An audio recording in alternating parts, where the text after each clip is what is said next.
I started chess by playing with toy dinosaurs when I was a very young boy and lining them all up, and then I found chess pieces. And it's funny because a lot of people get into games who are into math, and I got into chess because it was aesthetically, it was superficial at first. I just loved the way that the pieces looked, and that made me love the game. So I started with a superficial love that then turned quite analytical afterwards. Well, there is a possibility.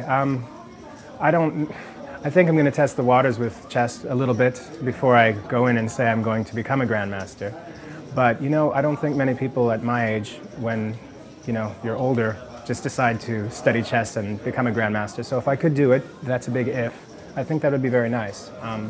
In a way, it's a bit of perhaps unfinished business in my mind. I have no aspirations to become the world chess champion or something like that.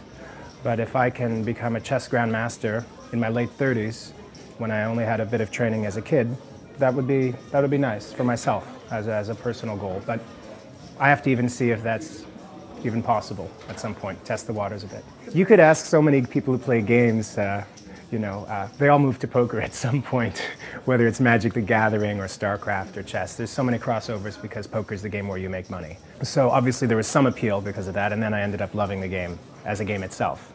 It was, a bit of both, let's say. And yeah, I still love the game of poker very much. Chess and poker are, I don't know if you could say brother-sister games, maybe they're cousins, but I guess it's the equivalent to, like if somebody's an athlete and they want to change sports and physical sports, then it's good if they're in shape, right? So it's like somebody who can run fast can, play another sport. They're not necessarily guaranteed success, but it helps. And there's a lot of things with mind sports, chess and poker probably being the most celebrated of the mind sports.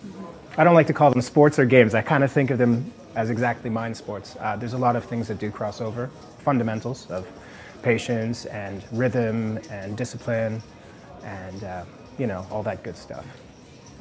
The best way to practice poker actually is to talk through hands with other players. You could easily have a conversation about one hand that lasts forever, and that's it.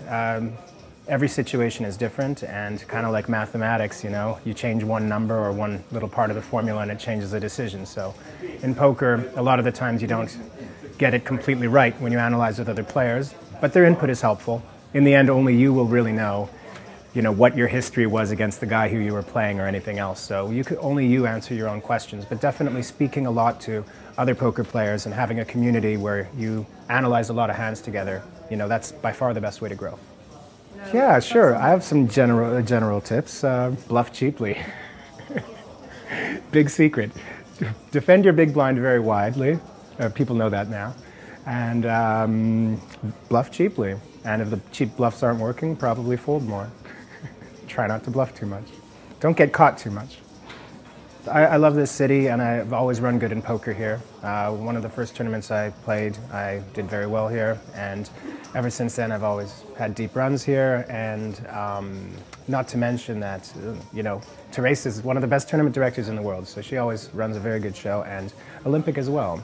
They're great, and I've always loved the events here, and so I'm always happy to come back. Finns have a reputation of being shy, socially awkward, sometimes alcoholic, depressive. But you know what? Every time I meet Finns, I seem to get along great with you guys. You're the most social, the most open. Seriously, I'm not even kidding. And I think that has to do with when you're humble, maybe sometimes people don't notice you, and loud people tend to be heard a lot.